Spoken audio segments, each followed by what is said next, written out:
address this gathering in the position of guest. So, particularly some of the people, some of the students which I know, one is Soham, second is Anik, and the third is Rakesh. So, all three are here, I suppose.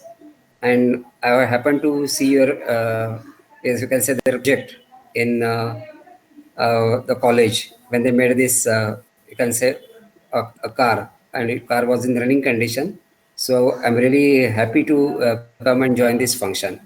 So with that, let me say a few words. Electric vehicle is something which is a need of the hour, and government has given lot of concessions with the FAME 1 and secondly FAME 2.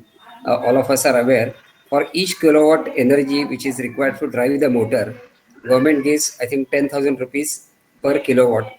That is a that is the kind of concession that government gives, and that is how government is promoting these electric vehicles.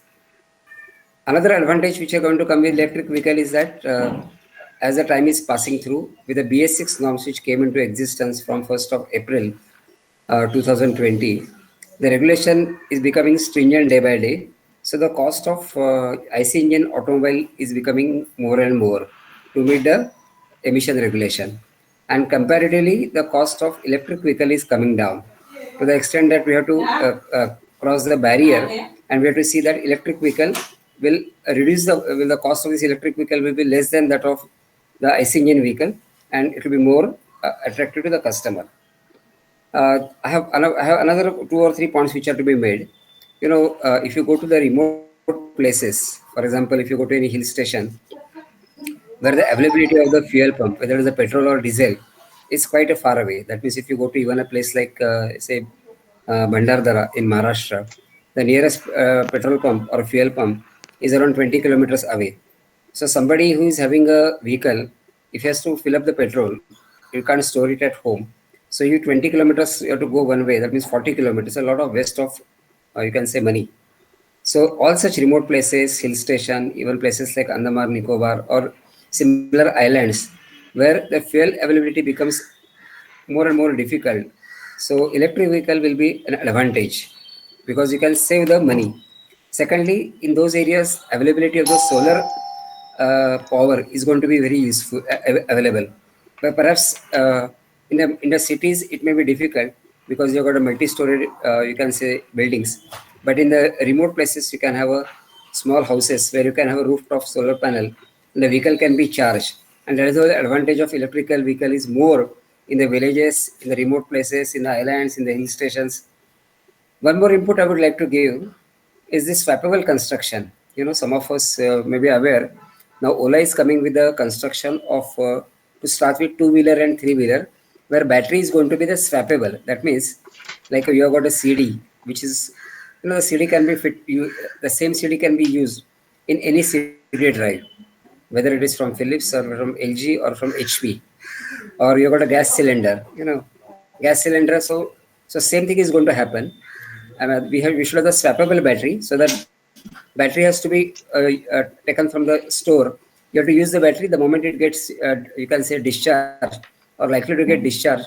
Then you have to return to the battery manufacturer. Government is also allowing now to produce the vehicles without the batteries, to roll out the vehicles without the batteries, to ta- and to take the advantage of this, the vehicles are coming. So when you are doing this project, think from this point of view that it has to be very, very economical. It can be charged on the solar or on a domestic, you can say, electricity, which 230 volt, which is again output of solar panel. Then thirdly, whether it can be made swappable, and the fourthly is maximum local content. So these are the few inputs, because local content means what, that for example, in a bigger companies, the Chinese import is being looked in a very, you can say, different angle, because the China import will not be allowed to do so easily as was done in the past because of this pandemic history, so to say. So these 4 points, I think, I suggest that all the students to consider when they are designing their vehicles. So this is the inputs from my side, and thank you for patient listening.